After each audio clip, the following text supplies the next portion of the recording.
time for contact. The following program is for adults only. Parental guidance is suggested.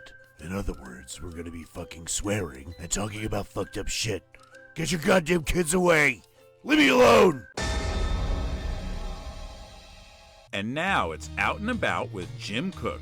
That's right, we sent Jim Cook to talk to people? Here's what happened. Good evening, ladies and gentlemen, and welcome to the Clash Bar. It is Saturday night. It's time for another 6-8 Mathematics show. It brings out all the girls. I have with me 3 enthusiastic fans.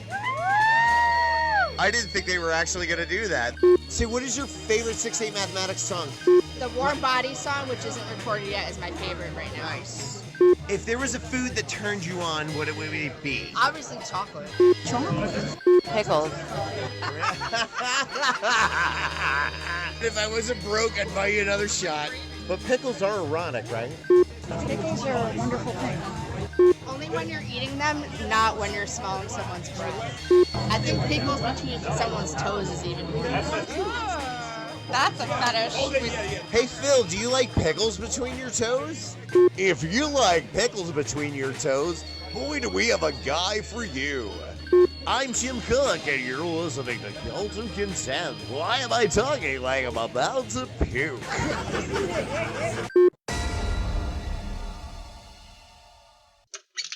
The cow says... The duck says... Cthulhu says...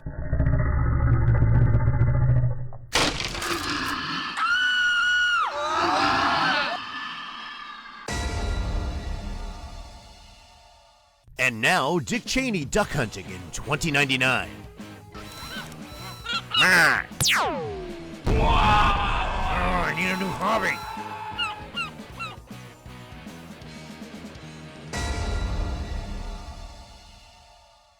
God! This is Richard Dreyfuss! You're listening to Cult of Contempt podcast! God!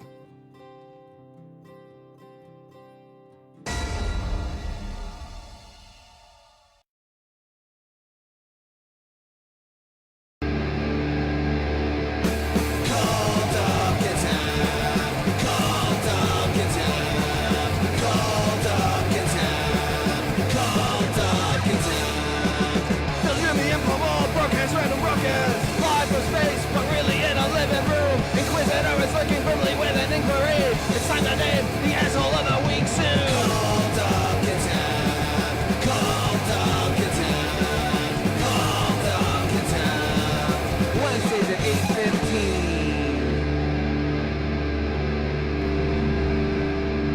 What's up, Internet? Welcome, it is the Cult of Contempt podcast. We have a guest, we swear. But immediately when we were going to go on the air, he had to go to the bathroom. What do you think I of think that? he just wanted to make an entrance. He's probably going to come out wearing like a left. costume. I think he went out the door. He saw this operation. He's like, it's like, I don't want to know this nonsense. That little gay on the couch over there. His name is also Phil. Oh, here he so now comes. we have 2 Phils. Ladies and gentlemen, Phil Cassell. The legendary Phil Cassell. And he's also a writer, that bastard. What did they do? Clone me in a different face? That's weird. I gotta tell you. No, they cloned you in John Lovitz's face. That's I'm right. not used to there being 2 Phils. There can only be one. And you know what? Wait, is Phil his name in City Slickers 2, or is that yeah. that Billy Crystal? Billy Crystal is not. He's just Billy Crystal. Was that his name in the film? Yeah, he's Billy. He's just Billy Crystal. No, Phil is Dan Wonder Years. Daniel Stern? Daniel Wonder Years Stern. And are you a 1L or a 2L guy? 1. Okay, good. Because that extra L is superfluous. We don't need that. That's ridiculous. You know It's what? the English language. Yeah, we already my got. humble apologies for this show. This is the meeting of Phils. Yeah, It's the man. meaning of I it. declare Phil's in the plumbing business. All back up. I gotta tell you though, Your fun ass story back about Phil's. My father's name is Phil as well. Oh, wow. And my mother's name is Phyllis. Oh, God. And Is he lying? No. And there are two Philip, because there are other Philip Casals out there. One is a mafia hitman in jail. Good. Thinks he's he tried to use my dad's business card to pick up chicks at bars. Nice. And then he'd fuck them and leave them, and then they call his What an office asshole. all irate. Yeah. And so like this woman would like call my dad and just chew him out. He's like, whoa, slow down. What is this? Now the guy was a patient of his, and he was kind of a doofus. He'd come around with like these two kids, and he'd just make dumb jokes. And what the fuck he was doing with two kids? I think they were his like nephews or niece. Okay. Jeez. But he comes in the next day. My dad doesn't know he's a hitman. He just knows he's Philip Cassell. Okay. And so he's like, listen, don't ever fucking do that again. Get out of my office. If I see you again, I'm gonna fucking shoot you or something. Like he's just like, we're gonna have a fucking problem. Right. Not realizing this guy was actually a hitman. Right. Nothing happened. Right. Because the guy was an idiot. Right. That right. Philip Cassell was just a thug. I think he tried to like get money, or he tried to get a reduced sentence for cooperating. Sounds like he was I'd be careful with this story. A third of our audience is in prison. Oh shit! I think he was a low-level con man. Might be a different Phil Cassell. Yeah, thoughts and prayers to Rahway Correctional. But then there's another Phil Cassell in Nutley. He's not related. I'm not. Right, I know. think I found him on Facebook, and I had a decision between, like, I was like, and then I looked at you. You were his mutual friend, so I was confused. for a Yeah, minute there. I know that is a thing, and I don't know him at all. Like, but it's Nutley again. There's Casals, there's fucking Jankarelli. But I'm just saying, like, when I vetted them, I was looking for him, and he wasn't on your list of friends. So you two aren't friends. On Facebook? We're friends on Facebook. Yeah, I think So then it's not official if it's not on Facebook. Get over it, Jim. We were friends since MySpace. Well, before We were that. friends on Friendster. Yes. Oh my God! We were friends on AmIHotOrNot.com too. I used to post like the dumbest faces just on purpose, like to get like a one. I was a basic bitch about that. I tried to make the most basic, blandest, like neutral face with the best lighting just to get in the B+ area. You guys are all prima donnas. I can't believe it. I always put my clock on it. Yeah, that is child porn. Draw a face on it. Did we like so? You're both your parents were also Phils. So Yeah. how that gets confusing? What did they when they fucked each other? They just oh Phil back and forth. I don't know. That's You didn't crazy. listen, I never. I wasn't there. Good. I mean, I was. Well, that's how you were made. But There was a planning stage for that. Because my sister's December 7th and I'm December 6th, so I was definitely like an out of the. Here's a plan. We got to go now. Right. It was like a heist to steal my sister's importance. okay. But then there's a younger one too, right? Yeah, there is a younger one. One. Yeah. Yeah. He's 23 now, but he dresses like Robert De Niro from Casino. He sells Cadillacs. He's great. Nice. There are worse ways to dress. Yeah. No, he dresses great. He's smarter. He drives a Cadillac. He's like what I would be if I didn't go into theater and film in college. Right. So tell us about your background and stuff like that. What are you doing with theater and film? Right now, I'm just like wandering around through the desert and just being like, what am I doing? Yeah, no, that feeling. What's happening right now? Who am I? Yeah, it's called middle age. But I'm starting to get some sort of. I wanted to be an actor. I started real young. Like, I was 12. Fucking Miss Peter Koken's drama club. Remember that guy? Yeah. His thing got shut down by the time you were there because they were like, this is weird. Yeah. You're making young dudes dance in structure t-shirts. We gotta shut this down. Yeah.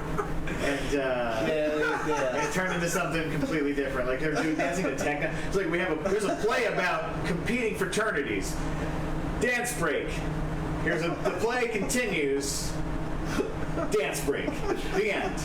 And everybody's just doing like fucking like the fucking theme from Ever After is playing. Yeah, the teacher was kind of like the principal from South Park. Yes, Mr. Garris. He was. That's what we called him. That's what we called him. He was at the time. exactly We're like him. 13-year-old fucking just goblins. It sounds like the biggest weirdo dance party I've ever heard for 12-year-olds. Yeah, it was interesting back in the day. Even after that, like it was still weird. There was still weirdness that definitely permeated. Yeah. I'm just wondering about Phil Cassell's, but is there other weird Phil Cassell's? No. Okay. When I had to sell my grandfather's house, I had to sign a bunch of court documents certifying that I was not 11 other Phil Cassell's currently in court. Jesus Christ. Or pending legal calamity. But you turned out all right because they sound He's like the least worst Philip Cassell. My credit card debt is only in the 4 figures, so like it's not so bad. It could be worse. It could be worse. I could be the other. That could be Phil Cassell. Right. Yeah. When you look up Phil Perry on like Google, there's like a soul singer and then there's me. So I don't know. A soulless singer. A soulless singer?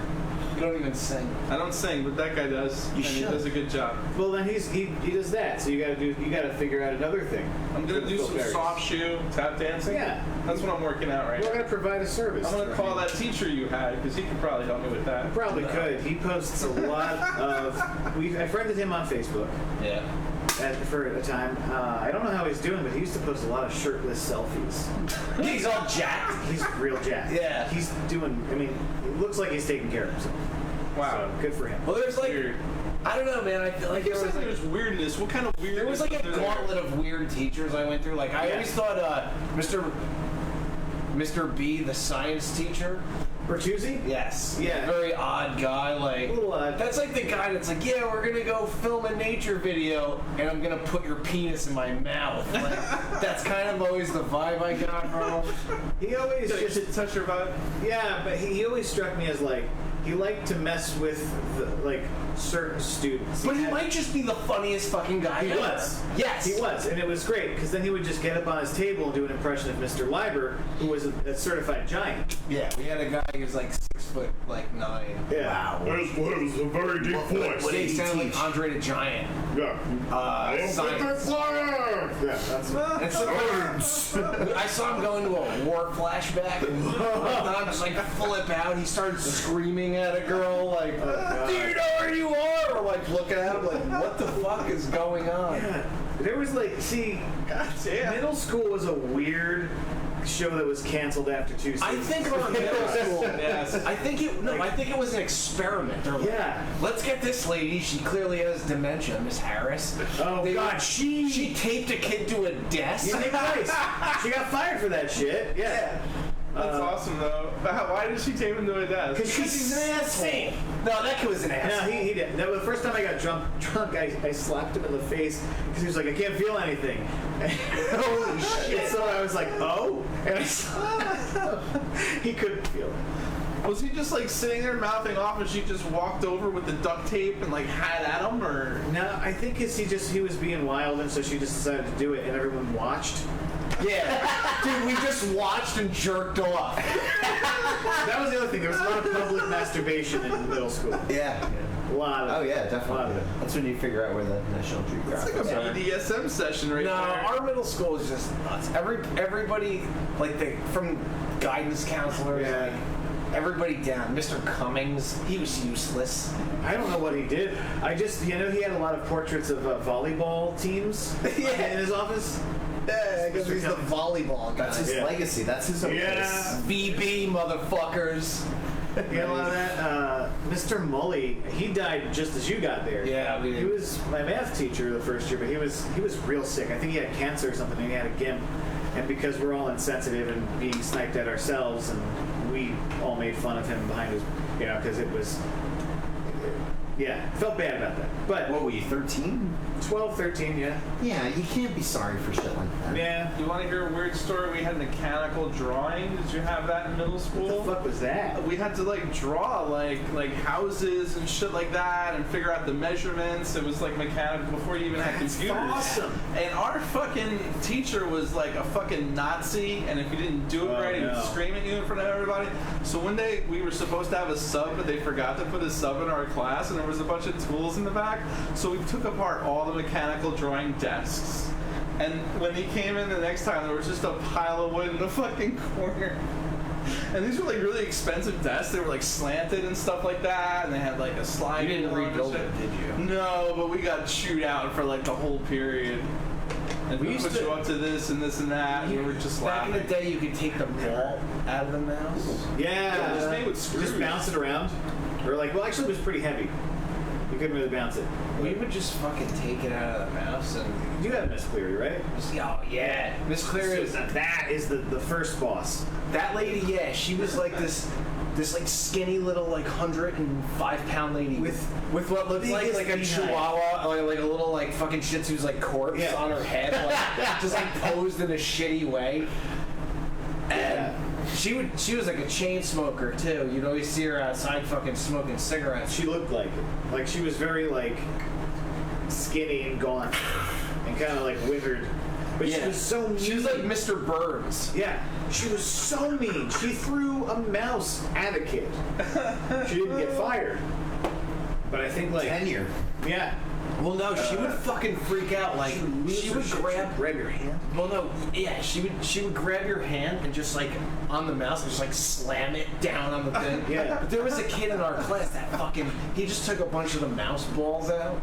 And so she's going around and everyone's like, my mouse doesn't work. My mouse doesn't work. She's going around and she's like, what the fuck?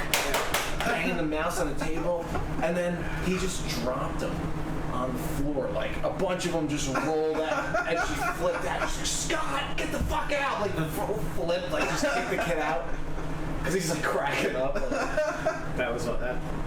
That was after your time. Yeah, but I mean, we did fuck with her. Like we would do things to her in that class.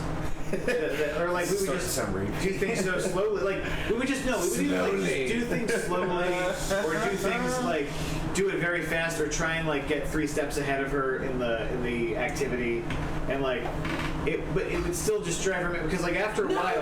No. After a while, she's playing into our trap of let's see how badly we can make her angry so that she gets confused herself and doesn't know who to be angry at because she kept picking on this one kid, Vincent Trevette. Do you remember this guy?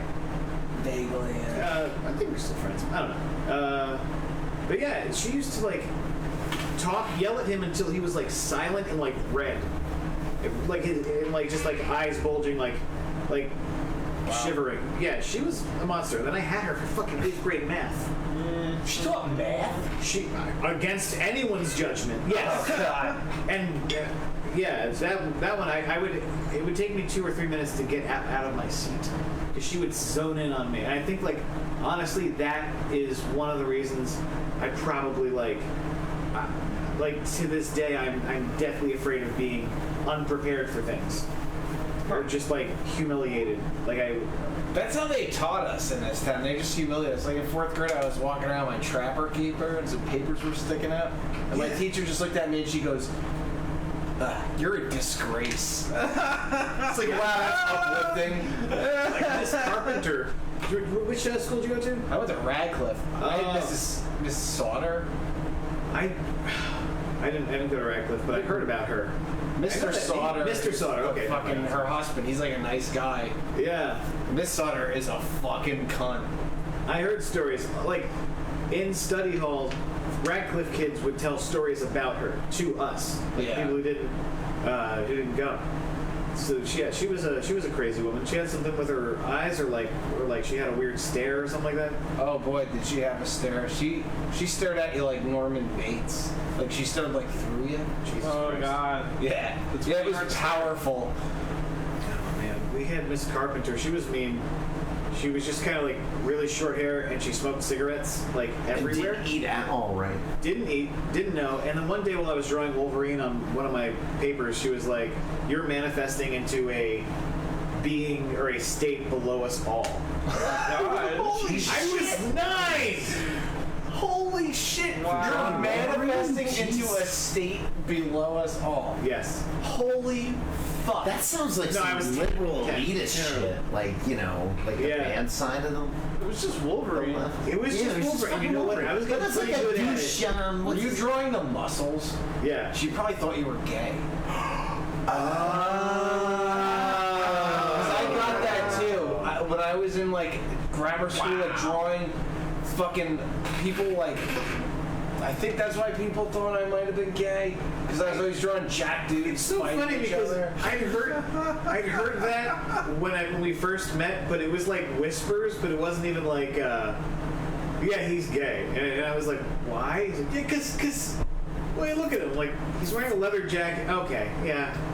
And the leather jacket's like... They kind of dressed like Freddie Mercury. Yeah. I didn't realize... I didn't know about Freddie Mercury then. Like, I discovered Queen in college. I knew about Queen, but I didn't know what he looked like. No, but you know what the best... Like, I was in the GSA. Yeah, me too. And it was to see lesbians.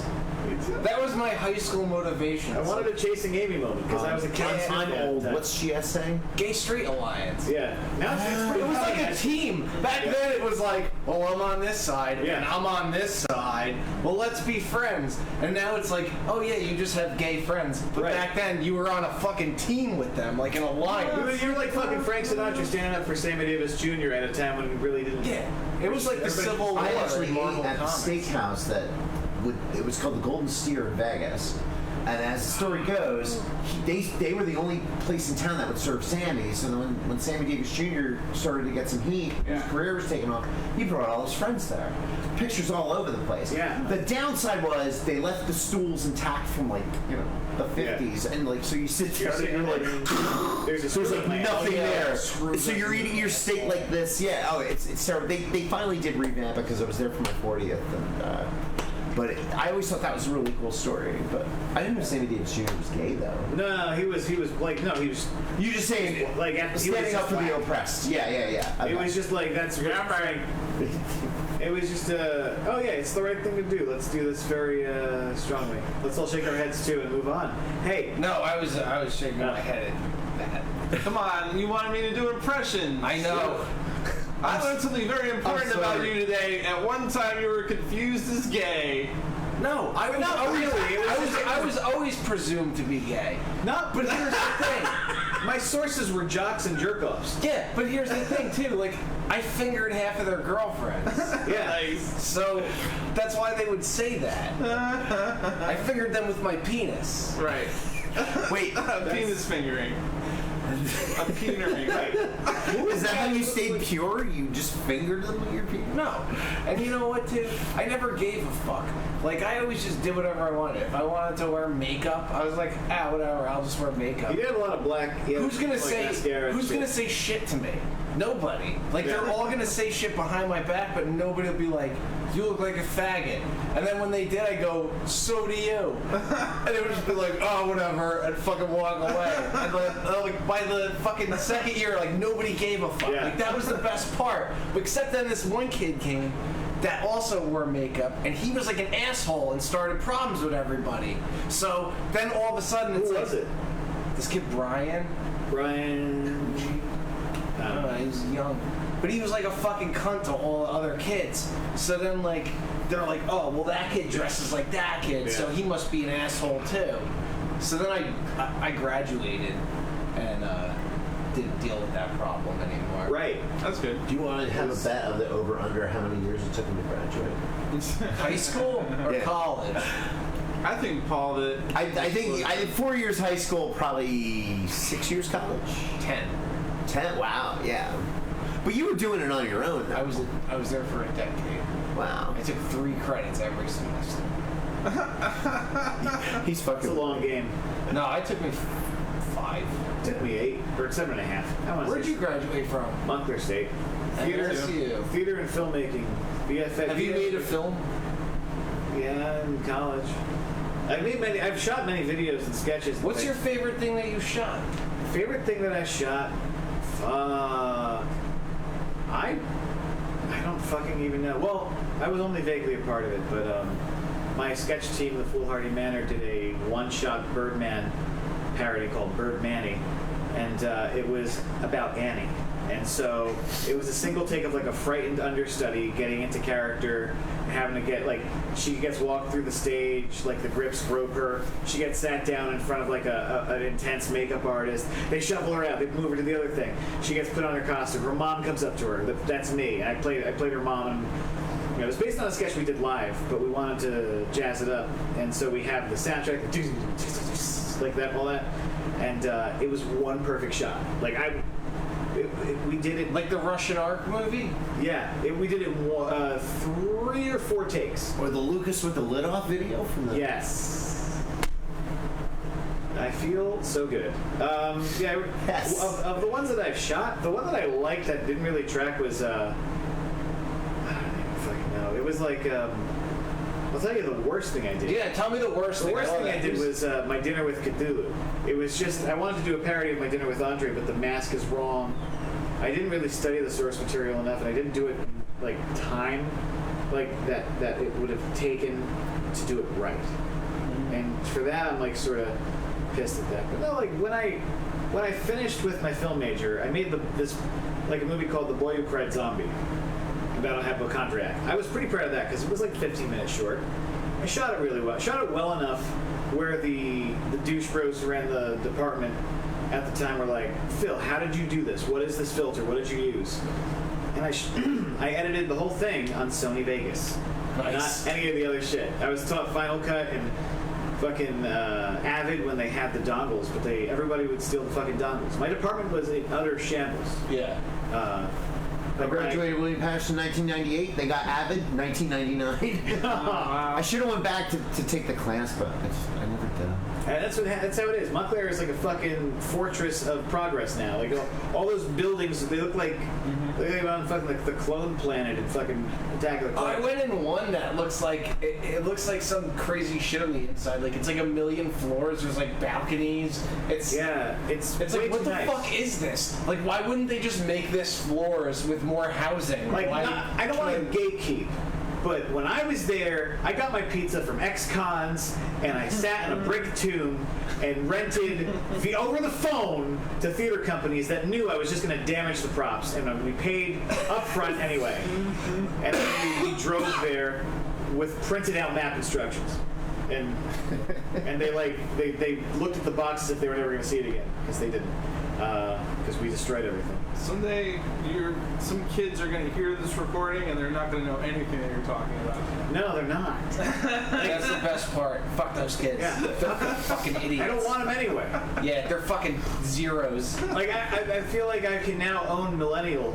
Like, I'm a millennial. I don't want to meet anyone after us. Like, this is it. You should just destroy the spirit of every child you ever meet. I don't want to. Yeah, no, but you should. I don't want to either, but we should. We all should. But I want to give them hard. Yeah, life is horrible. Like, you're just going to grow up, your parents are probably going to die when you're like 10. This is why I love The Last Jedi. Luke gives Rey all the lessons that she's going to learn. Life is depressing. People get disenfranchised. People quit. And now he's being Chucky. Yeah. That's right. And then you become an algorithm that kills people? It's great. I like Child's Play because I like the whole ghost possessing a doll thing. This is different. Yeah, but I don't mind it. It's AI. Yeah, because it's like The Fly. Like they updated it in a way that like makes sense. Like they didn't have the technology in 1980 to be like, yeah, this is what a doll is. This is clearly how a toy could be. Yeah. That would have been ridiculous in 1980. That would have been like Chopping Mall. Like that's another one I would kind of like to see. I would love to see that again. Yeah. It's kind of like you can't take the same trope and make it new. People are just going to shit all over it. But if you make it like AI, and you know that there's just going to be an ending where all these dolls just come out of the fucking woodwork at the Toys R Us or whatever it's supposed to be and kill everyone. It's not going to be dolls. It's going to be everything because with the new one, like it's like if Apple made like a doll that could walk around and be your friend. It's like a virus that gets. But it could also control like your lawnmower that Apple makes and like your fucking drone. Gosh, what if it was like the fucking that AI the robot they made with like the rubber face and so it's like, or like when it's like upset it does this weird scrunchy thing like. It's a real robot that talks, has and wants to have a baby, mind you. It yearns to be a mother. Wow. Yeah, I don't know her name. Hot, so that means it's down to fuck, right? Yeah. Well, it's like that fucking Dean Koontz movie. Yeah. What was that? There was that with the robot that's like the AI and it's trying to impregnate the girl. There was a whole movie about it. What movie is this? It's not that Spielberg movie with Haley Joel Osment. No, it's from like Haley Joel Osment. I actually like that movie. Dead Seed or Dark Seed or something. Dark Seed. Dark Seed. Starring Haley Joel Osment. No, it's not that. fucking Demon Seed. That's Demon what it's Seed. called. Yes. Dean Koontz.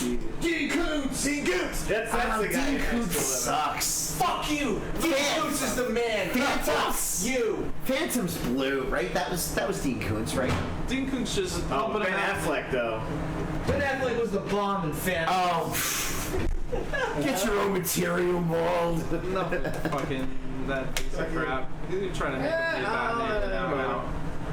They tried to what? Try to let him be Batman and now I'm out with him. But my thing I think with AI is that what's going to really happen is I think it's going to become better than us and probably become our babysitters because I don't think that we're taking care of this world. It is now. I have this thing in my phone that tells me if I'm a bad driver, and it's like, you've had one incident today. It's like hard brakes on this street.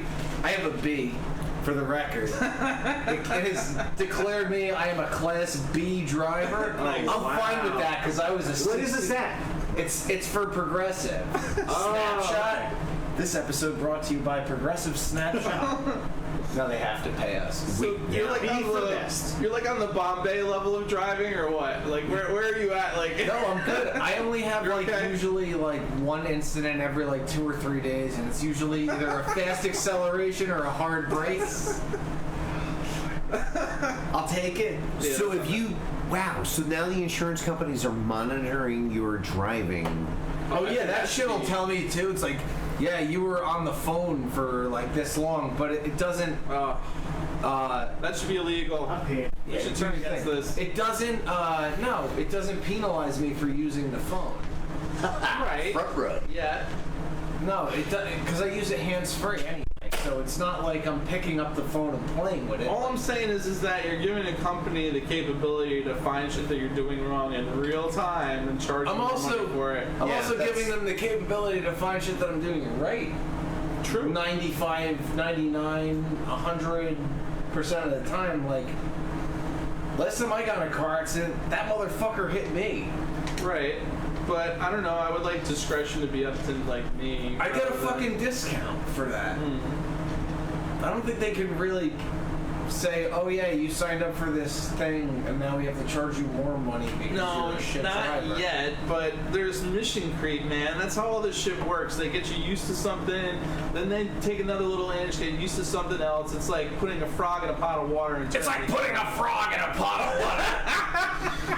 Nice. You're the frog, buddy. Wait, what movie was that? That's Alex Jones. I was like, I was thinking about walking and, the mouse that falls into the bucket of cream. Oh. Mouse falls in the bucket of cream. Yeah, and then it makes butter so it walks its way out. What? Yeah, you never saw Catch Me If You Can? Oh. That was a great Yeah, movie. no, probably not. It's a good movie. That's good. It's one of the best opening credit sequences I've ever seen. It's real breezy too. Unless it's directed by Lucio Fulci, I do not watch it. Not Fulci, but did you see the remake of Suspiria? Not yet. Okay, Did you? I did. Do you like it? Talk about it. I It's don't know 3 hours. It's about like so much more than the movie was before. Like the It's original, really 3 hours? 2.5, 2:45. It's like it's added a third layer of 3 Tilda Swintons, and she's an old German man searching for his wife. So it's a lot about like Holocaust guilt with but it's set in the 70s during like the Berlin Wall like breakdown and stuff. Right. And so it's about Germany then, and about motherhood, and about like all these different things and feminism and like 3 mothers? yes. And they're all played by Tilda Swinton. All played by Tilda Swinton. Wow. Like, there's 3 characters, not all 3 mothers, but Does she astral project in this movie? that's the important question. She does. Well, you could say she does because all 3 characters meet in the scene. Oh, that's neat. Oh, really? That's Yeah, yeah. It's cut together. You don't realize it, but it's cut together very cleverly. She's great. Yeah. I like I love her. Is it good or bad? It's good. It's just a lot. It's a lot of moving parts that don't quite come together ultimately to make anything. It's not like the movie color palette wise. It's very brown and like. Dario Argento fucking hated it. Yeah, he didn't like it at all. And the one good gore scene is real fucking rough. like it's good in a rough way. Like this girl is like she's getting telepathically moved around in this room of mirrors, and so she's getting slammed, and her arms are contorting, and she's basically being torn into a human pretzel. And it's very painful looking, and you can hear the sounds, and like she pees herself. It's rough. What does it have to do with the original movie? Nothing really. Oh, okay. It's about a dance academy, but it deals more about the inner workings of the dance academy. There is a Susie Bannon. She is like the one. She's the girl that comes there and like figures it out. So it is that the plot, but with 5 other layers of story added to it. But why? I don't know. That's the question. I don't know. You know what? That's what he wants. This is his favorite. I think there's like 2 remakes. Yeah. There's like movies that you could remake because it's good, like The Fly. Like I think that's like one of the perfect ideas of a remake. It's For sure. In 1950, they didn't know what the fuck was I think what Luca Guadagnino was thinking about was he wanted to make a remake his favorite movie and like add depth to it because it had a lot of depth of color, but not a lot of depth of story. But why? I don't know. I think he just wanted to make it about something. I think he wanted to make a movie. Do you want to see a movie like we talked about this like on the podcast, the Rob Zombie Halloween, that gives you the background into why Michael Myers is like a fucking. I don't like that simply for the. First of all, I don't like Rob Zombie movies because I feel like they were all made inside of a Spencer Gifts. You know, like there's something cheesy about them and like. He's always been about catch. I mean, the White Zombie record. I liked his art direction. I liked. There was back in the day. There used to be a show you kids aren't aware of called Headbangers Ball. You know Headbangers Ball. So no, but Rob Zombie would show up and just like spray paint, and they just thought they'd have him for a day. He just kept coming back. Wow. And by the end, he had this like whole mural, and that's pretty cool. I always liked his art, and I don't know. House of a Thousand Corpses. I just thought it was too derivative. It was derivative of Texas Chainsaw. Like anything is. Yeah. You can't get any more real than Texas Chainsaw Massacre. It's a perfect horror film. You're dropped in there and you're like, get the fuck out of here for about 90 some odd minutes. Oh yeah. Oh, when Leatherface kills the guy and the guy's leg, bam! And the guy's leg is shaking. Oh man, that slams the door shut, and that's the scene. See, that's like a fucking great movie in a way. I remember watching it like I think I probably saw 2 before I saw 1.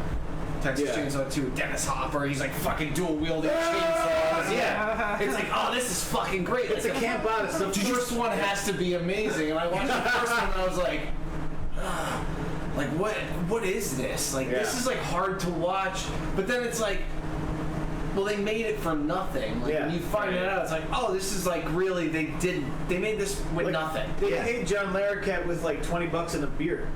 For that narration. Yeah. Did you guys hear the story of the one from like the 2000s where the actress didn't want it getting out there and Matthew McConaughey was in it? Oh yeah. Renee Zellweger. I wasn't sure it was Renee Zellweger or the girl that looks like Renee Zellweger. There's a couple actresses. Oh, it's Joey Lauren Adams? No, it's Renee Zellweger. Yeah, it is. I used to get those two mixed up. Which one was in Empire Records and sang that song? Joey Lauren Adams. Yes. No, it was the other one. It was Renee Zellweger. It was Renee Zellweger. See what I mean? Like, I get mixed up. You know who I wanted to fucking Empire Records? Liv Taylor. Liv Taylor, yeah. Oh yeah. I wanted the girl with the shaved head. I liked her the best.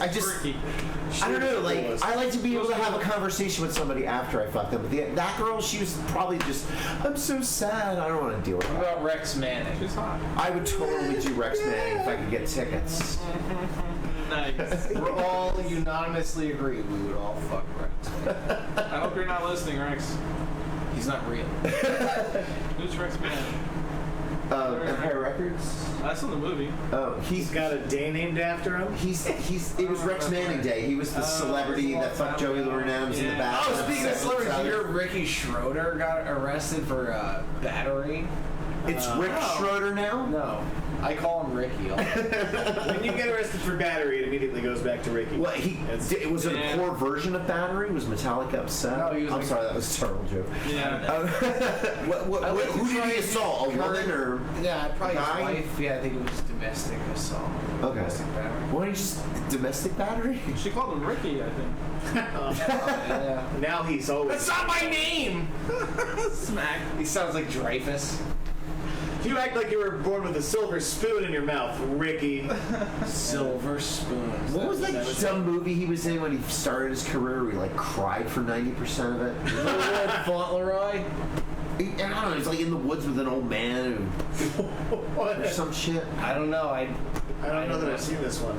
I know he was in Little Lord Fauntleroy. I know the yeah. That's like about a little like bastard kid. He is a little bastard kid anyway. Yeah. All right, so can we get some clarification? Did Timothy Dalton die, or that he did not die? Okay, because if he did, I want to. No, Roger Moore died. Doyd.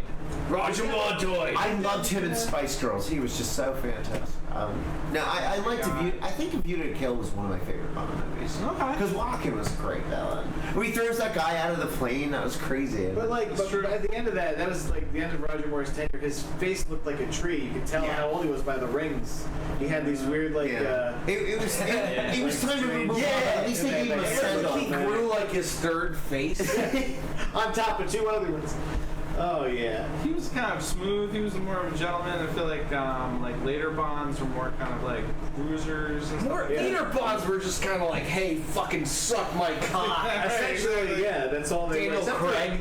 Daniel Craig. I have never seen a Daniel Craig. Dude, you gotta watch it. It's good. Dude, he literally gets hit in the balls in Fire Remington Steele. I was out with that's a rough. He's good. He literally gets tortured by being smacked in the balls with this thing. You gotta watch it. It's crazy. fucking awesome. But is Bond still banging chicks in the movies? I mean, that was the whole It's point. Daniel Craig. Bond is banging chicks. Bond is banging guys. He bangs a fucking alien. Wait, he bangs a guy? You gotta watch and find out. Which one, Spectre? Is the Spectre the alien he's banging? It's cute. Roger Moore died years ago when Adam West died. He died around the same time as him. Yeah. Oh, I'm sorry, Roger. I guess we made it together, old chap.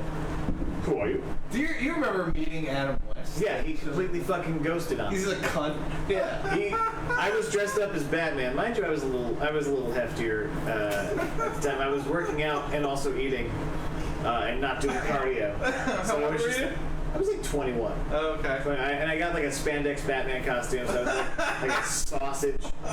And like the mascot at Chiller Theater, the Road Warrior looking dude, he like came up to me with his like spiked shoulder pads and was like, "Oh, it's Adam West." And then like the next year he suffered a grievous hip injury and was wheelchair bound for the duration of the time that we went to Chiller. So karma, motherfucker. So yeah. Anyway, I approached Adam West in Batman garb, and he proceeds to look up and go, "Oh my god!" and then looks down and like reaches for like a pen or something and like writes on the table.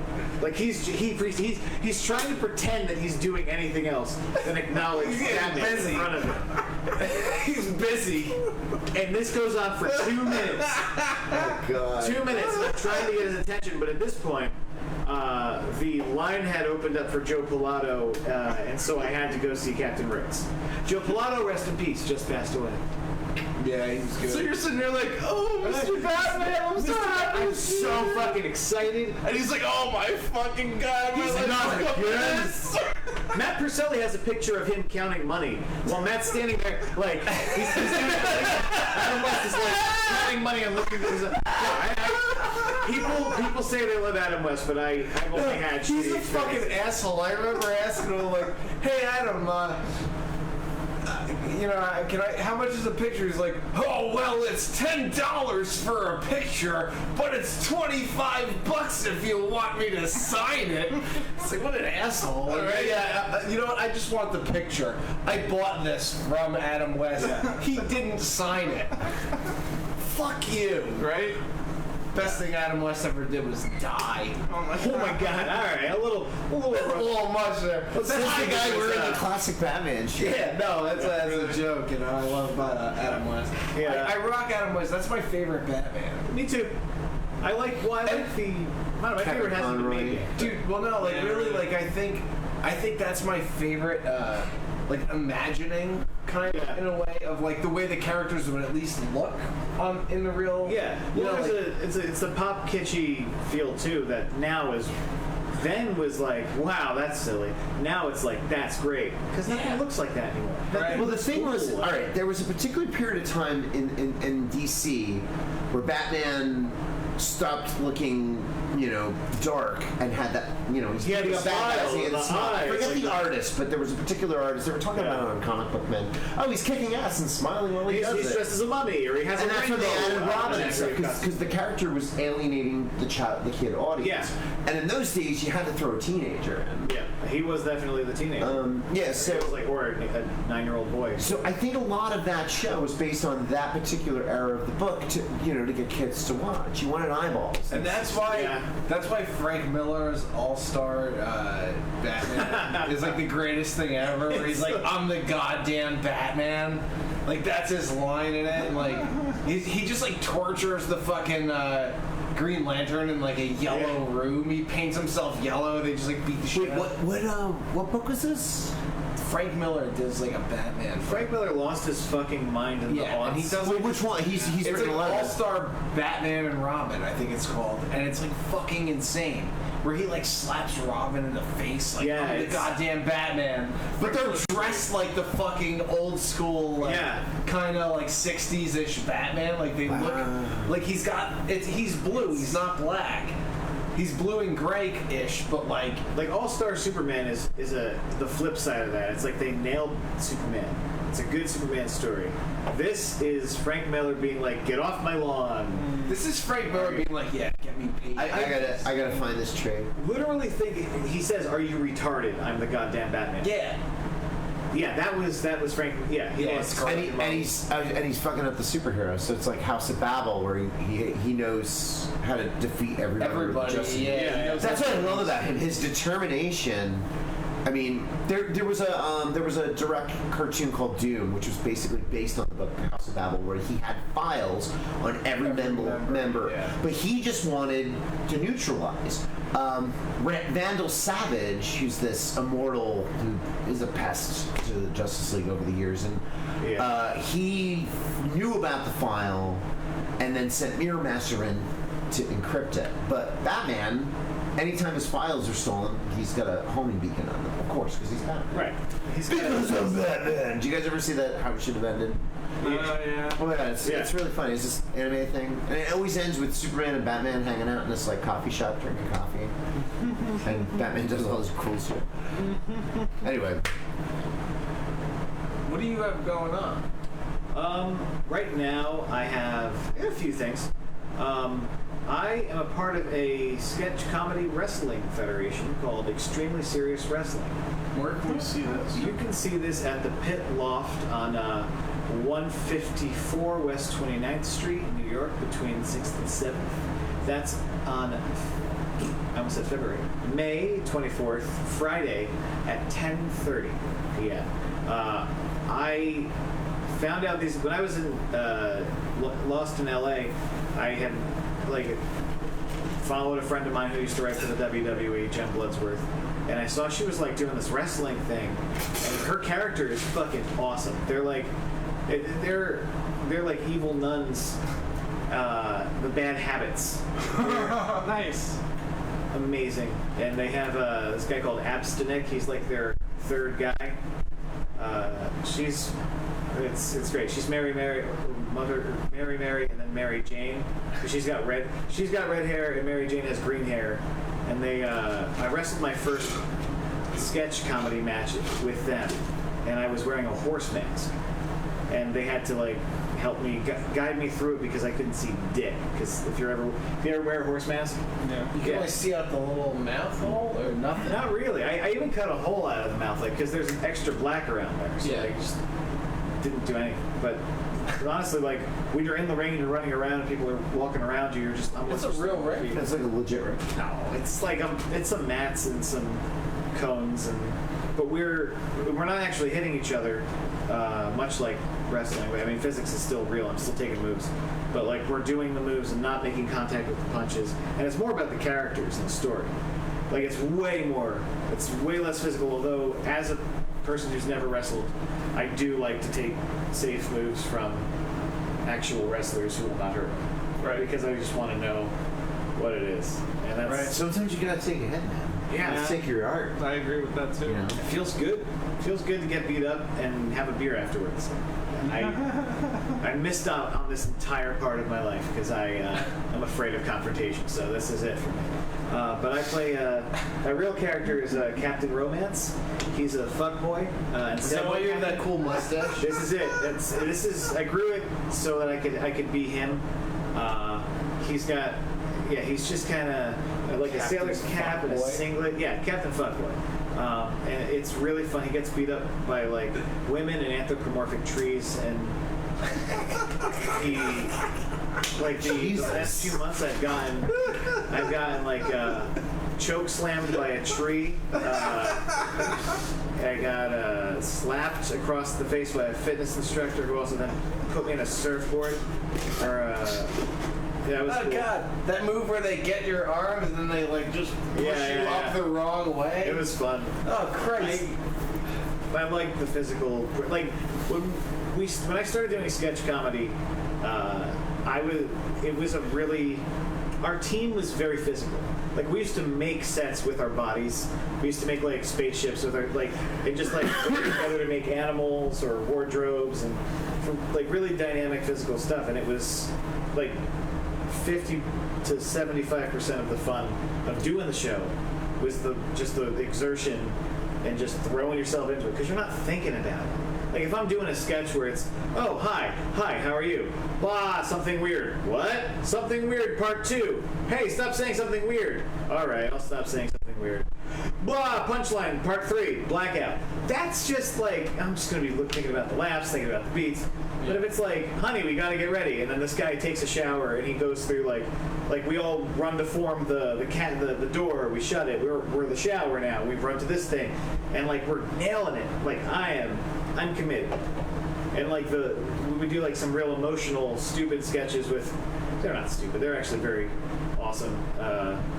Like we did a Stuart Little sketch where George brings his girlfriend over from college for Thanksgiving, and Stuart comes down and he says hi, and she's like, "Oh my God, a mouse!" And she steps on him and he dies. And everybody's like, "Oh my God!" Like we're cradling this little dead mouse, and the townsfolk come in and they all want to burn her at the stake. And then like the ghost of Stuart Little comes down and tells them all to forgive her, and then he floats away to Moon River. It's like an absurd, but it's all like the emotions are so real. Like that's my favorite kind of sketch. And like that's what I like about the wrestling is that I'm doing the physical stuff, I'm doing a character thing. I love being a character. I love making the audience react. And being a heel is so much fun. Being a heel is the best thing ever. It's the fucking thing in the world. Like I interrupt, I say actually, I mansplain. Like I was on a wacky tag partners who hate each other team with this Carmen Cardio. She's a fitness instructor, and so like she's getting beat up. I'm like, reverse it. You can reverse it. You can. She's like, stop mansplaining, and like the crowd cheers her and they're booing me. Or like I tag out. I'm like, I have this, my lady, and everybody's like, because like if you see this, like if I were in the audience, I'd be throwing shit at me. But yeah, it's just real fun. So anytime you can, get your rocks off being a dick, getting away with it, that's great. I love it. I feel like, I feel like as a writer, like one of the things you really enjoy is how people are going to react to certain scenes, and so how you can kind of fuck with them along the way. Yeah. And I feel like maybe that's kind of what you're saying too, but in the physical presence of people, which is. Do you ever find out that you're just trying to fuck with the people that you're acting with? Like you kind of like that, like making them kind of break too is like fun in its own way. With people you know for years, it's the most fun. I don't like to do it with people that I have only done a few things with. Like now, that I've done a few of these wrestling shows. If I wanted to do that, it would have to be somewhat planned out or something that wouldn't fuck with the flow and physicality. But like with the wrestling thing, you gotta with my sketch team, we would fuck with each other, like call each other names on, like, by our real names on stage, or just like say a line over and over, or just say it loudly into somebody. Like we had a dumb shit. It's the best. Like we were my buddy, fucking Gary Denoya, who is on my team, and we always have a game of trying to make each other break on stage. However we do it, like in that getting ready sketch where we all play the furniture, I play his mirror image. So he's brushing his teeth, and like he'll put it down, he'll reach for this, he'll put that down, he'll go to brush his teeth again. Like I'll have to just be paying very close attention to him. Follow him. Yeah, like and then like he'll walk back, or I'll walk back, like just to get one more look, and we're paying very, like that one. That's kind of how we do it. Or like we did an Alien Thanksgiving sketch. Anytime where you're on stage with them and you have lines that you have to repeat, it's just the best time to just look at somebody and say the line again, or throw something into the line, or just when you know the lines and how it's gonna go, it's the most fun to just be fucking with your friends. That's what the work is for. You know, like that's you're writing it and rehearsing it and getting it to the point where you can just be on stage with people. Like, that's the most fun. I think that's why I'm in like a punk band. It's just like, so like I could say shit that my friends will laugh at. Yeah. You know, like I write these songs and play them, but like really, I really just like to make my friends laugh. Yeah. That's my favorite thing about doing anything. That's what it's about. Yeah. It's you know, the everything else is gravy. Get paid. Yeah. Get paid. That would be nice. Get paid would be terrific. And when I produced shows, I used to do a lot more of that. I'm trying to get back into it. I don't know what happened. I feel like I came upon like a precipice of a crossroads. To quote The Sopranos, Will Carmine. It doesn't matter. I feel like I came across like an existential quandary in my life. Like, what am I doing this shit for a while? And I just kind of stopped doing stuff. And I'm trying to get back into it, or at least trying to get a flow or feel it again. But like when I did, I was just always exhausted. So I don't know. How do you guys do this?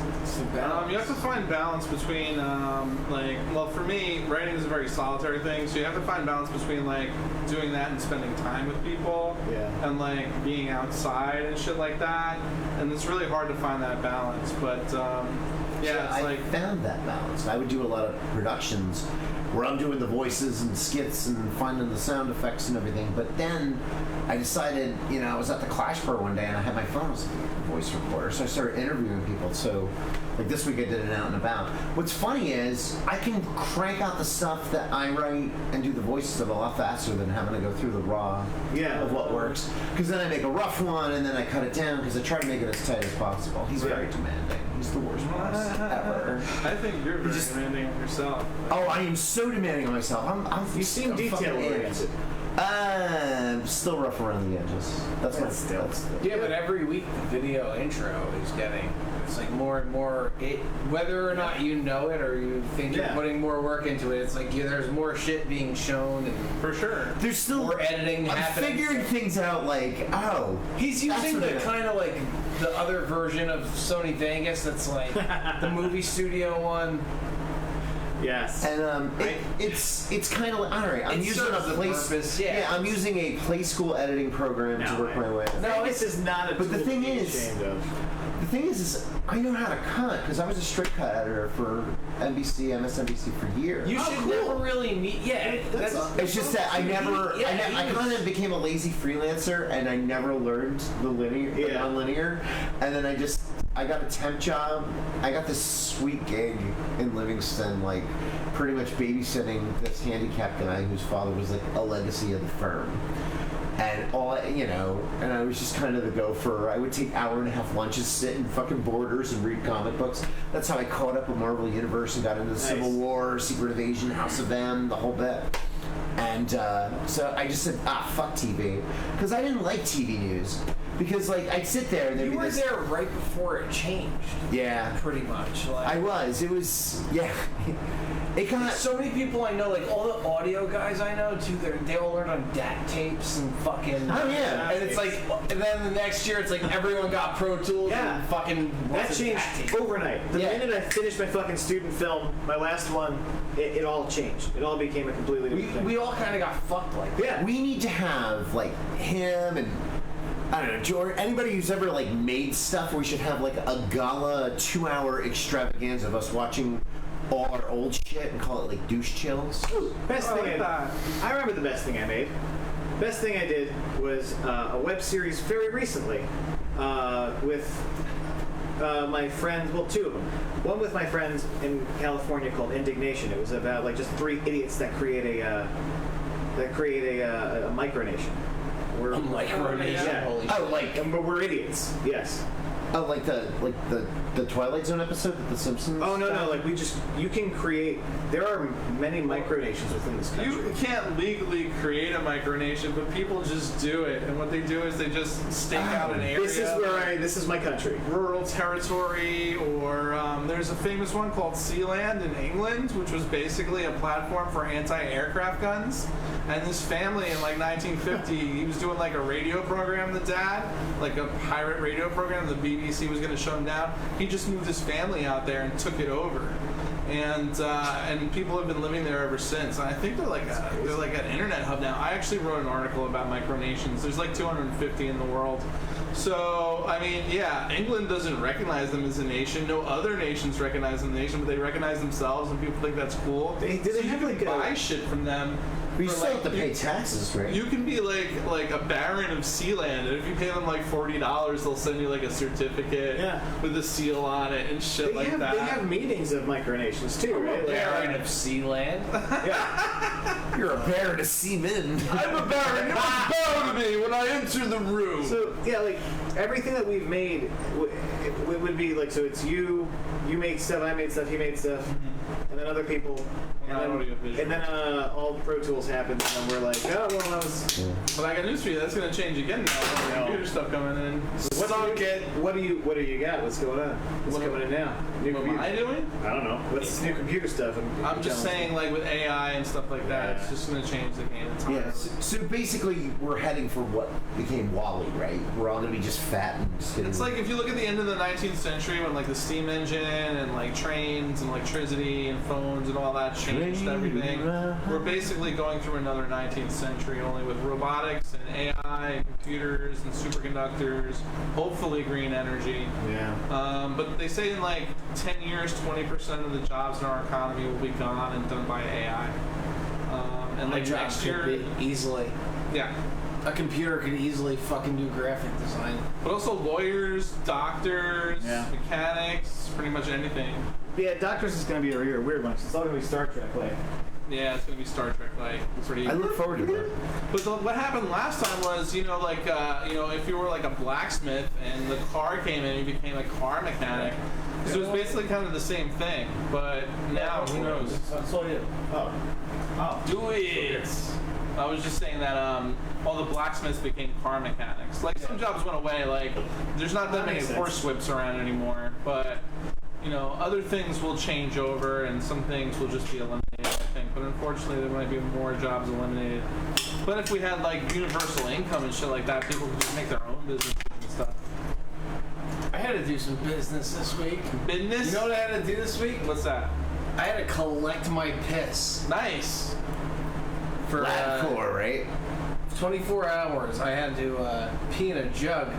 So it led me to this question of like, do I even have to leave the kitchen to do this? Like, do I have to take... I did take the jug like into the bathroom, I'm not a savage, but it really does, like, I've never peed in a jug before, I realized. Like, I peed in the woods, I peed in the urinal. I've never just held a jug in front of my penis and just pissed into a container that I'm holding. Right. It just seems like a weird thing to be doing, and then I have to collect it. Then I had to go to the fucking, to get like a ultrasound. And the girl's like, are you holding water? I'm like, no, I'm holding a jug of piss. I had to collect my piss. Oh yeah, for stupid LabCorp, and then they took my blood today. They were so unfriendly to like all the. There was like an old guy that like he was just like walking around. He was supposed to be getting his blood taken, I guess, after me. But I don't know. He was a little too curious. Like he was opening the curtain, and the lady's like, "Sir, please get behind the curtain. Just sit in the seat. You're not supposed to be walking around," like just yelling at him. Like I felt bad. And there was like a lady with her kids there. Guy. I wanted the kids to get fucking blood taken so bad because they were so annoying. The one was laying on the floor like, ugh, I can't deal with that. No. Tomorrow I gotta go to a urologist. I don't know. He's probably gonna stick his finger in my fucking asshole. Check Or your pee hole. prostate. No, he's not gonna fit his finger in my pee hole. You said he had a giant cock, so I thought at least he could get a It's not finger that in there. giant. Maybe his pinky. Does he lick his, That's what I'm saying. does he lick his lips before he asks you to bend over? No, I don't know. I'm real nervous about tomorrow. I don't think I'm going back to work after that. After I'm humbled. You gotta lie down on your side in like a fetal position for a while. Yeah, and cry. What time is your appointment? I don't know. I don't even know. 3 o'clock. I said. If it was early in the morning, I don't know. No, it's not early in the morning. It's late in the day, so I get to go be abused at work first. What are you gonna come over and cuddle him and shit? No, not cuddle him. I'll drive him, and it'll be like, it's okay. He's a doctor. He's It's okay. I can drive myself. I'll manage. Oh no! Good old 5 Franklin Ave, where every doctor is. It's like Dr. Purgatory. It is Dr. Purgatory. There's a doctor called Dr. Purgatory in there. Yeah. He hosts horror medical videos. He just hosts film strips from the 70s by white guys. I hate that place. I feel like I'm just like I feel like one day I'm gonna go there and not come back. You know? Like, yeah, we're gonna have a colonoscopy, and then I'm not gonna wake up. We don't know what to do with this guy. Yeah, just put him in the dumpster. I haven't gotten a physical in a long time, and I'm afraid. Do you have insurance? I have insurance. I should just fucking go. My doctor is Gentile. He's always my family doctor, but every time I would go, when I was a kid, my parents would call him and tell him to look for certain things on me, or like, and I'm like, I'm just coming here for a fucking physical. I haven't had a physical because you fucking people keep telling him to check my sinuses or something else, and I'm like, stop it. Yeah, it's my life. So like that's always given me a weird thing about doctors. So I just think I need a new. Yeah, that's physician. the thing. I need a new fucking general doctor too. Like I've been going to the same one since I was a kid. Yeah. And it's like, I think he's an asshole. He thinks I'm an asshole. You know, like I can tell this is a mutual dislike of one another. It's just like, yeah, you've been coming here for so long, and I have nowhere else to go. That's the way. That's our relationship right now. So I just have to find just find another guy in network then. No, because the nurses are smoking hot. That's your motivation. I'm glad to see your priorities. I haven't been in a place yet to see a nurse. Dude, I got surgery on my balls twice. Nurse Christine wanna fucking What bang the surgery shit. did you get on your balls? I had a cyst on my balls that I guess from the smashing, ball slapping sex, like it went from being like a tiny little eraser sized thing to being the size of a fucking peach, dude. Yeah, my balls were like plums. Oh. Yeah, it was horrible. So if you have one, just go to the doctor and just tell them it hurts, and they'll cut it off. When I was a kid, I had a hernia, so whenever the seasons change, my balls hurt. So I'm like, that shit. I feel it now too because they cut me open. Yeah, but I feel that scar, but it's above my abdomen. It's not the balls, but it just is a general dull ache. Yeah. Whenever it goes from hot to cold or cold to hotter. I've heard got raped by that shop teacher. It burned when I peed. It was awful. And what happens when you hear a wood chipper? We're just the saws. We were the last week. See, after I graduated, they didn't have shop anymore. No. I have a funny story about a shop teacher. There was this guy, I forget his name, I'll have to ask my friends, but he would have like lunch duty where he would watch over the kids at lunch, and he had this like insane thing about kids reaching over the plate, and he actually like slapped a kid's hand. He's like, "You don't touch his fucking food."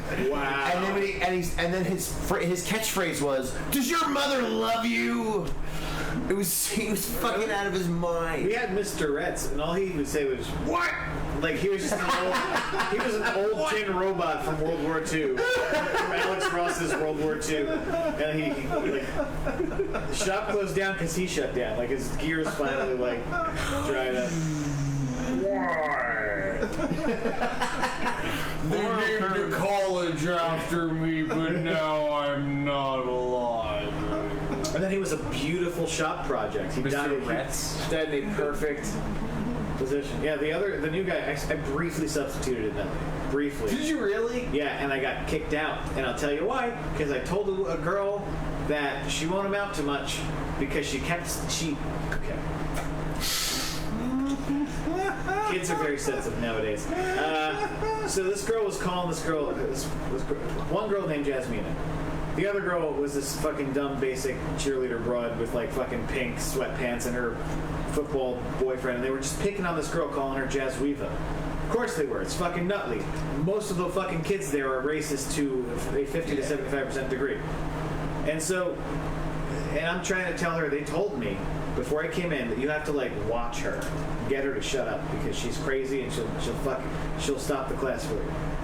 So I was like, listen, you're gonna be going to college, and it's fine. You're better than that. I don't know what the fuck she's gonna do. I don't know. I didn't say what the fuck. I don't know what she's gonna do. She's probably not gonna do much, but don't worry about her. And like just then, Mr. Williams was there. Like he must have been in the hallway and he heard that, and he was like, "You can't say that. You gotta go." And that was it. And then like my next assignment was babysitting violent nonverbal kids, and I was like, "All right, message received. Yeah. I'll go back to catering," and that was it. But you know what? I'm not a substitute teacher. I've thought about that, substitute teacher. I'm not a teacher. Like, I think it'd be hilarious. Yeah. I just felt like when I looked at her, I just remembered all the times I was bullied and like the few times teachers like stood up for me or something. And I was like, I'm going to be the hero. And I just turned out looking like a fucking degenerate. Well, at least she didn't get fired for trying to get kids to buy her rap album. No. Wait. Who did that? Tim was a sub? Yeah! This kid's a rapper, bro. He was a sub. Oh. And he was selling his record? You know what? He's still doing it. Yeah. He's still doing it. He is still good for fucking him. Good for him, yeah. But yeah, substitute teaching, no, not the right job for him. Not a good fit for So he didn't try to reach them through hip hop? No, he's like, yeah, come out and see my show, yeah.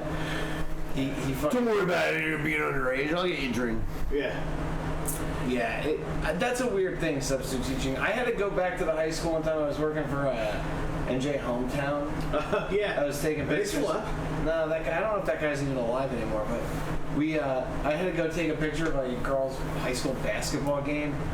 And the guy's like, yeah, you gotta go take pictures. I'm like, seriously, I have to go take pictures of a fucking high school girl's basketball? I'm like, look at me. I'm like, dude, I had like a fucking beard. I'm wearing sweatpants. I'm like, I'm not going to a fucking high school girl's basketball game. He's like, no, you have to go. We have to cover it. Fine. So I go there and fucking sit in the bleachers. Fucking Natty Ferreira, the dare cop, comes over and he sits by me, and I see him make eyes with Mr. Williams. And Mr. Williams comes up and sits next to me. I go, and I look at Mr. Williams, I go, if you didn't know who I was, you'd be calling the cops right now, wouldn't you? He goes, yeah, why are you here? I go, I'm taking pictures for fucking the town website. You know, like, I'm not up to fucking anything nefarious. I go, that's why I'm sitting on top of the bleachers. I don't want to be down the first row. And like, he kind of like realized, okay, you know. But like, yeah, they totally thought I was just like a creeper. I looked like one too. Like, I had no business being there. Yeah, I mean, it's good that they're proactive about that. They're very, like, they have a pretty good system now. Yeah, they don't fuck around. No. None of Essex County does. Like, Cedar Grove is all retired cops. It's the most police town there. But, I mean, for the most part, they just are bored. Right. Everybody's just fucking bored. I like when the good old Dare cop comes and sits next to me, you know, Mr. Dare. His name is Dare, or was it with the Dare was program? Just with DARE. He's way cooler than Officer Rogers. We were before the Dare. Yeah, Steve Rogers, Captain America. Officer fucking toupee Steve Rogers. Fucking. I grew up in America when drugs was still okay. Before all that Dare shit came around. Yeah, but actually, we were around for when like Sebastian Bach would be like, "Dare you not use drugs?" Cut. We had Nancy Reagan, but she was doing a lot of. No, We had Steve Rogers. He stood up like Captain America. Yeah. Because he was Captain And America. if you gave him a thumbs up first, he gave you $1 sometimes. Yeah, he was like the cop in town that would like come around like, I'm Officer Sergeant, I'm Sergeant Rogers. Like, he had like the Junior Police Academy, which I was a part of because I was a fucking little narc when I was in like fucking 6th grade. Me too. But I thought I would get to shoot a fucking. I really wanted to just shoot an automatic weapon really badly. And he's like, oh yeah, we're going to a police convention. It's at a shopping mall. So I'm like, oh cool. Dude, I got to pick up a fucking MP4 off a table. Nice. And I was like holding it, I'm like pulling the trigger, it's not loaded because I'm in a mall. Right.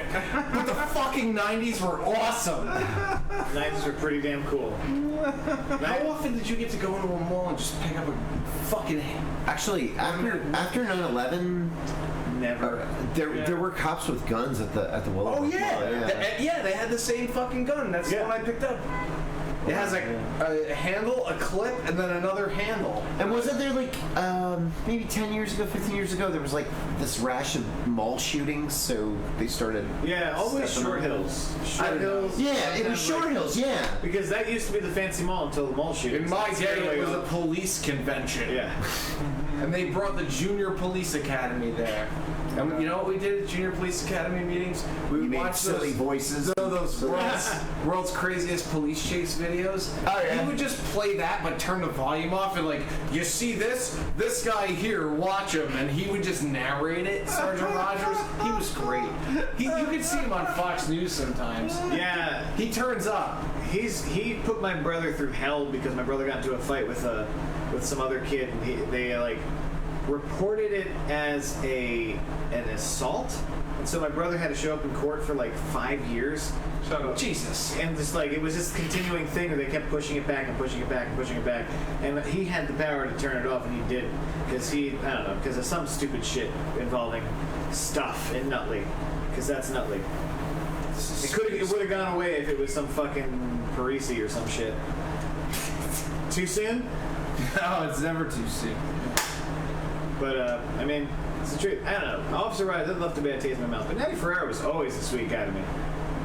Natty Ferrera, to me, was always just the guy who just told me about every good drug. He's like, yeah, you see this? This is Yellow Jackets. You see this? This is what crack looks like. He opened this briefcase that was full of every fucking drug. Like, yeah, you see this? This is hydroponic marijuana. It's got hairs on it, so you know it's fucking crazy. That was Natty Ferrera. The Dare van, always driving around like a fucking lonely one-man A-team. He was schizophrenic. He was all in a minor key. Like, that's just him sadly driving around the corner in a slow. Like he had. I thought it was a switch on Jimmy Jabba. I love it when a plan comes together. I better do the speed limit, hand over hand. I would like to see where he's like there with the briefcase and some superior's going through it. How come some of these jars are empty? No, man? it was a plexiglass briefcase that he could clear. open. Yeah, it was like he couldn't get in and fucking play with the drugs if he wanted to. He's like, that's hydroponic, that's good shit. He's like, pass that around. No, but he's like, yeah, these are Yellow Jackets, these are uppers, these are downers. He gave us every street name and showed us what it fucking looked like. We're like, oh, I remember that from the cabinet. Oh, that's yeah, Dad's got that one. Like, it got real fucking interesting when we all got educated. Like, yeah, these are real mushrooms. These are fake mushrooms. These are the mushrooms your mom uses. These are the mushrooms Jerry Garcia uses. Thanks, officer. Also, your mom. Now it's weird because half the people I graduated with are cops. Yeah. And it's like the weirdest people, too. Like, people I never would expect to have been cops. I never want to call the cops in Nutley. I don't ever. I got pulled over. Really? For my license plate was out. Oh yeah. So it was great. It was like the week that like my insurance like changed over. So I threw the new insurance card. I still had the old one in there. I just tossed the new one in. Got pulled over at 3 o'clock in the morning coming home from work. Fucking. I hand the guy the wrong insurance card and I tell him, oh wait, I have the right one right here. He don't fucking come back. It's Joe B. Roscoe? Nah. Big. But he fucking he fucking goes away, comes back. Oh, I have to give you a ticket. I remember it from high school. I tell him, I'm like, I remember you. We were in class together. No, I don't remember you. So I end up going to court. The judge is like, she goes, seriously? Like, this is the case? Like, you? I go, yeah. I gave him the wrong one. I called to him right away. It was 3 o'clock in the morning. I couldn't see very well. It was dark, flashing lights. You know. I tried to hand him the right one, and he just ignored me and told me, yeah, I already wrote the ticket. She goes, you don't even have to pay court costs. She's like, just walk out of here. Nice. I just fucking walked away. I'm like, this is great. Like, nice. This is completely absurd. You know, Yeah. like I was pulled over for nothing. Yeah. I did put my hands out of the car. Because it was late at night. I'm like, I don't know if this guy thinks I have a gun. Like, I'm gonna make sure he knows I don't. Fucking excited. That really made him nervous, apparently. Normal people don't do that. They don't like that, yeah. Why'd you put your hands out of the car? To show you I don't have a gun? But it's like, that's not unreasonable, I don't think. It's late at night. Like, I'm just as nervous. I know he has a gun and could come to my car and go, I don't like you. Boom. Yeah. Well, you're white. That's not gonna happen. Well, this is nutly. It's white people trying to say that Relax, they're more white than kiddies. other white people. It's nutly. Like Nutley is one of those towns where it's like, oh, but I'm Irish and you're Italian. Yeah. If I was a Mick, I would have been fucking dead. You would have been set. No, actually, that kid was probably Irish. That's probably why. That's probably why. Because his parents told him they hate Italians. That's the whole thing. Yeah. That's why I hate those fucking Micks. Yeah, me too. I don't trust them. Team Lop, motherfucker. Nice. Wait, you're Italian? Yeah, motherfucker. I'm Italian and Irish. But you're like more Northern Italian? Yeah. Which is why I don't trust you, because I'm Southern Italian. Yeah. See, then if we're getting into No, I'm fucking Sicilian. Yeah, you're Sicilian. Yeah. You're Christopher Lambert, the Sicilian. Christopher Lambert. Lambert. Sorry. Ooh, sorry. That sounds like a cheese. It does. Just the whole name. I thought the Italians and the Irish hated each other until they started intermarrying, and then that thing was over. Well, they created. Well, that's why they hate each other more. Yeah. Now their families have to be together. They created. You have to pretend to like this whole other race of people that you despise. Yeah. A master race Irish. of enslaved and you know. Try to grow potato, faggot. They Italian Irish. It means you go to work, but you're also somewhat in charge. So you're middle management. It's just more bodies. It's troop builders, you know. If you're an action figure guy, you know what that means. Your middle management is the worst. Yeah. So you're just getting crushed in the middle. I never knew you were an action figure guy. Yeah, I always, but I What do you collect? Huh? What do you buy? I used to collect Star Wars. I still collect like vintage. Nowadays, I just collect what I like. I'm into Mego, like the old 70s action figures. Yeah, that's like the ones you could take the glove off and shit. Yeah. They just made new ones. Mego had the market cornered on all the good properties in the 70s. They could have gone further if they accepted the Starwars license, and they didn't. And they didn't. But those toys would have sucked. They would have. They would have been. They would have been cheap dolls. Shitty. Yeah. Would not have. The articulation would have been like this. And They all would break easy, like all of the Dukes of Hazzard figures. they wouldn't be the toyetic that Kenner made. Or the 18 guys. Yeah, like. Yeah, Not very good. Awesome. Yeah. The ones we have are awesome. Yeah, and growing up as a kid, I just really loved Kenner. Like everything that they had, like Swamp Thing, all the Batman, Robin Hood is pretty cool. Yeah, the Robin Hood figures were the same. A lot of them were Star Wars repaints. The Warrior Guard is Friar The Fat Tuck. Guy, Friar Tuck was the Green Guard. The The Ewok Village was their hideout. what's Ewok their hideout? caravan. That gay place. Sherwood Forest? Sherwood Forest. Yeah, it's that club. It's not gay. No, wasn't there like a gay club called Sherwood Forest for a long time? There had to be somewhere in the world. There had to be. I never heard of that, but that's funny. But All like the merry men hang out there. it was fun to know as a kid that was happening. They were like, oh, Green Arrow was the Robin Hood sculpture. Yeah. The weird like the Kenner always has the bent arm and the straight arm. I had the fat bald guy and I had the Marine Guard. And I'm like, this is the same fucking thing. Like, as a kid, I'm like, wait a minute, like this is you know, one's a bald fat guy. Well, I mean, Masters of the Universe pulled the same thing. Oh yeah, same body. Beastman and Mossman, the same body. Dude, fucking Masters of the Universe is like every goddamn fucking bottle, all the legs So are the same bodies. Yeah, pretty much. Sometimes they had scallop fins things. The fin, the foot would, That's right, yeah. Yeah, they cornered the fucking market on those legs and those arms and that shit. Just different colors or, you know, whatever. But like, yeah, it's totally. Yeah. I guess, I don't know, save costs. Yeah. Repaint. Oh, yeah. It's just like. But then there was like I watch a lot of the YouTube videos and stuff. There's Toy Galaxy and there's this other guy called Pixel Dan. I love Toy Galaxy. Toy Galaxy's better done. I just don't like the jump cuts. Come on, man. Flash a picture of the thing you're talking about. I hate jump cuts. It's hack. I like the way that it's all edited around him. The way that they put these little jokes of him missing a thing or show a blooper and then cut to the next thing. Yeah, he likes the smell of his own farts, but he does his research. Yeah, but they kind of fuck. Yeah, they fuck with him. My favorite guy is Toy Boy. He's the man. He's this old. He's not old. He's a kindly British dude who just like fixes old action figures. Oh, nice. And he like cannibalizes Lego parts to make joints, and he rescues beat up action men, which is in England is the equivalent of G.I. Joe. Right. And there was a comic too. Yeah. Yeah. And so he, he'll remove the paint, like he uses lighter fluid to clean up Star Wars toys, or it's fun to just put on and watch. If you're stoned or if you're even if you're just I gotta write that down. I here, gotta check that out. Just check it out. Like I do a lot of thrifting and flipping, and getting stuff clean is actually the Goo Gone or the orange stuff is a very good resource. He uses not motor oil, but like transmission fluid. For something like but you gotta be careful because it might paint. Yeah, it might, but there's some he's tested it out. He also just repaints them.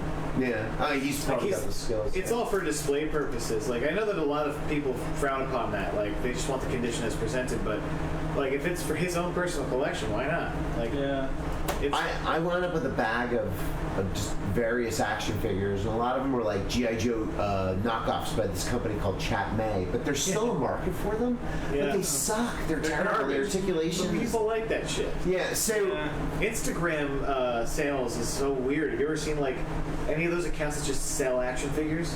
No, I'm not even on Instagram yet. It's on my it's on the big board. And I just haven't it's the best social media for me. Because I don't have to argue with my parents. It's the millennial social media of choice. I'm in Facebook and we just like vague book about the people we don't like. I direct book. I don't care. Fuck them. This person's a bag of shit. They can blow me. On that note, should we do asshole of the week and get the fuck out of here? Yeah, all right. Yeah, let's do it. I was going to mention that Contempt has an Instagram, so if you want to follow us on Instagram, go ahead. Yeah. Are you putting pictures on it? Yeah. Are they pretty? No. Okay. They're funny though. That's good. Who's your asshole of the week? Sorry. Well, first of all, you can find me on Instagram at Philson Schmilson. No spaces, no nothing. Just Philson Schmilson. Figure it out. That's not really your Instagram. It's my Instagram name. Yeah. Is it really? I just changed it because I didn't want to be Phil Casal on Instagram because there's too many of us. But, whatchamacallit? My asshole of the week? Is this a real person? It can be anybody. Anybody. I gotta think about this because, I generally have. I got an asshole of the week. All right. So I'm in beer sales, and I go on route rides with people that are like the distributor. They work for the distributor, and I'm the supplier. So sometimes they bring me around the supplier to make a case to sell the beer, or just to check on what's selling and see if I could finagle a deal for them or something. So they bring me to this bodega, and it's this dude. He's telling me my beer's not craft, my beer is crap. He's, kind of just knowing me up and down and just giving me the business. Meanwhile, his bodega is filled door to door with all the fucking beer. He's like, your beer's not craft. I'm like, your beer's not craft. He's like, I sell craft beer. I'm like, yeah, that's 5 different kinds of Lagunitas right there. That's Corona. You have a lot of Corona. That's like, essentially, he just had all the mainstream beer and was motherfucking my tiny ass beer company. And I just thought that was an asshole thing. Oh no, bigger asshole. Sorry. Guy egregiously cuts me off going onto the highway, and I give him the finger. He stops his car, puts it in park, rolls down the window, and holds up his finger doing this. Like giving me a 2 sign. Or a peace sign or a fuck you sign. This is fuck you in England, I think. Maybe he's British, but he does that for a while, and then I just kind of honk at him and tell him to keep going, and then he tracks me for 5 minutes. That's an asshole that I never want to meet again. Yeah. For sure. I don't give people the finger anymore as of yesterday. I finally got my own car, so I give everybody a finger. That's fair. Nice. It's great. Who's your assholes? Who's your assholes? My asshole of the week was the guy who, when I parked on the street, he put his bumper right against my bumper. Like, couldn't you just leave an inch? I don't know what was going on. Is that like some sort of aggressive move? There wasn't a scratch, there wasn't any damage, but he just parked right up against my bumper. Your bumper. Just kissed my bumper with his I don't bumper. understand those people. Bullshit. It's like they try to give themselves space on one side, so they like sacrifice it all the way to your detriment. It's just not. That's not how it's. I don't know if it was like I was parking in front of somebody's house and I was like visiting someone. It's like in Belleville, it's on Geralman Street. It's a very tight area, but it's like you had the inch. Like, Was it as tight as that girl's pussy? Not quite. Not quite. Which girl were you referring to? The girl he's visiting. Oh. He's a cocksmith, this one. A cocksmith. Who's your ass? Oh, William Barr. Fuck him. Oh, he's a little shit. I understand. Yeah, he's just like trampling all over the Constitution and protecting his goddamn He is a little Lord and fuck ass. Savior. Also, Lindsey Graham, he is so compromat. That guy, they have to have something on him. Oh, we have to. yeah. Yeah, like, They probably all are. Heather. I didn't see the. Did you watch the whole hearing today? I basically just watched a forum explode live because I was in the field working. Usually, when a big story like that hits, I like to listen to Hannity just to hear what asshole, contortionist excuse he can come up with. I can't even with that shit. I can't listen to that. It makes me so angry. I was yelling at the radio for a long time and I had to stop. But I started listening to Rush again because, not this week, but I have a character named Sean Rushmore, who's basically Rush. And it takes a long time to get the cadence of his little, conservative agenda on this liberal madness. Does he still pause and shuffle his papers like he has something to say? Yeah, I love that. I don't know. Rush I don't take seriously ever since the OxyContin thing. OxyContin and the giant. We're on drugs! His teeth are becoming fangs. Like he's got these giant fake teeth. God, He's like a Tim Heidecker character.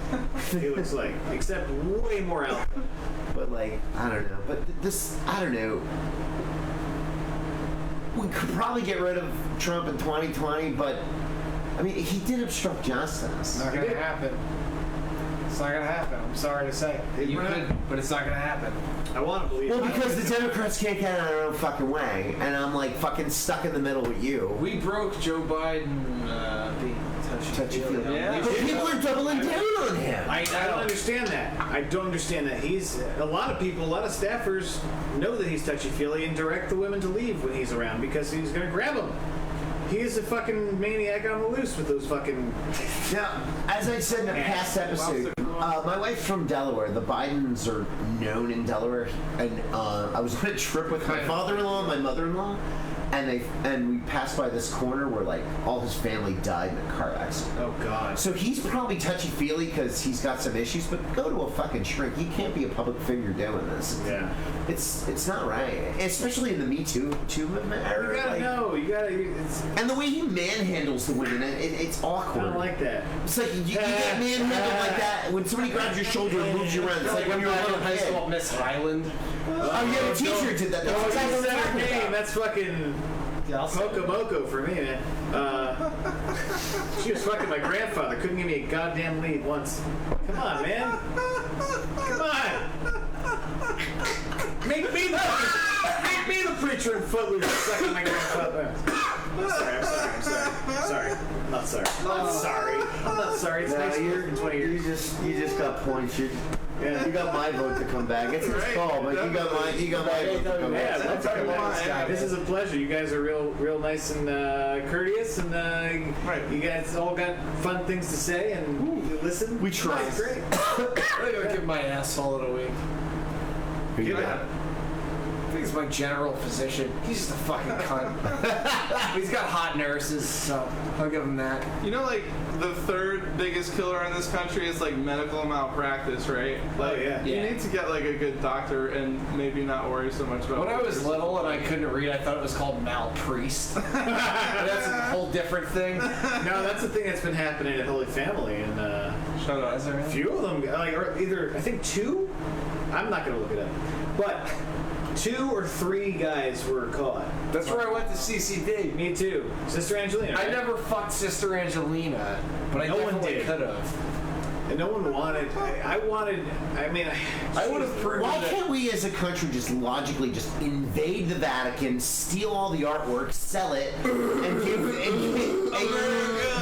Fuck yeah, and just and give the money to the victims who got molested. The I Pope say would be totally cool with that. American the Pope, he's the kinder, friendly Pope. Yeah, things are bad for the Catholics, so let's have a Nazi youth be the Pope. Do you know how many... The That was Catholic Church rough. is so back-ass. That guy looked like he ate children. Or he's like fresh babies. You bite right into the ab like Justin Bieber in a burrito.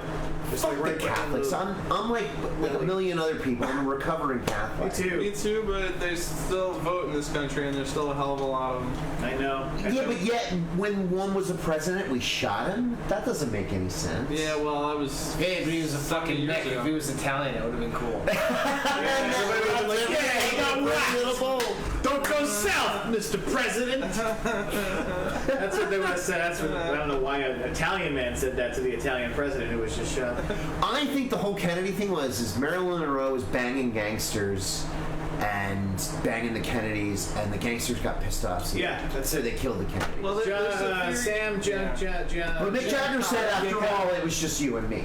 Right. So There's a lot of theory that Sam Giancana threw Chicago to Kennedy and was expecting to get, some lenience in return, and instead Joe Kennedy was coming down on the mob, and that was the way for them to get their revenge.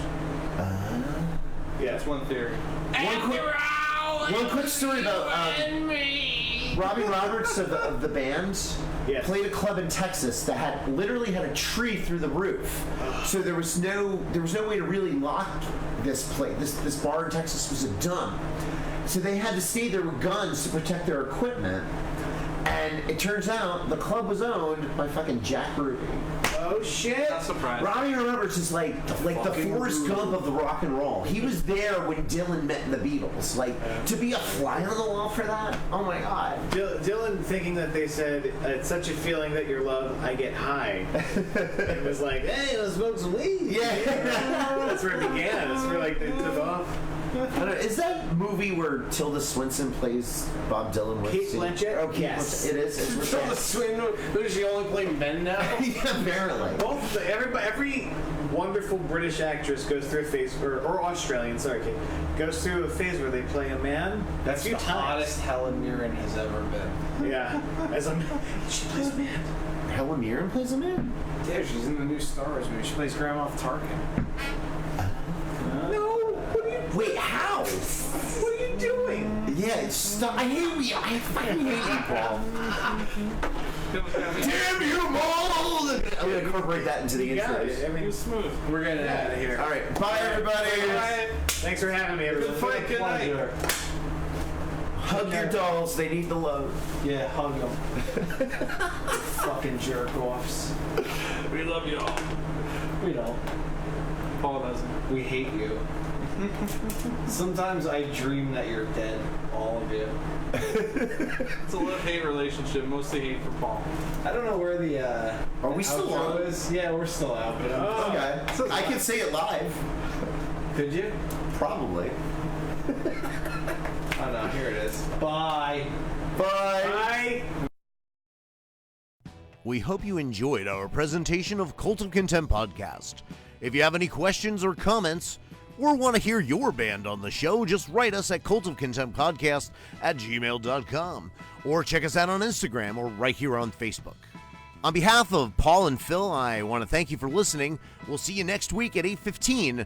I'm Jim Cook. Transmission out.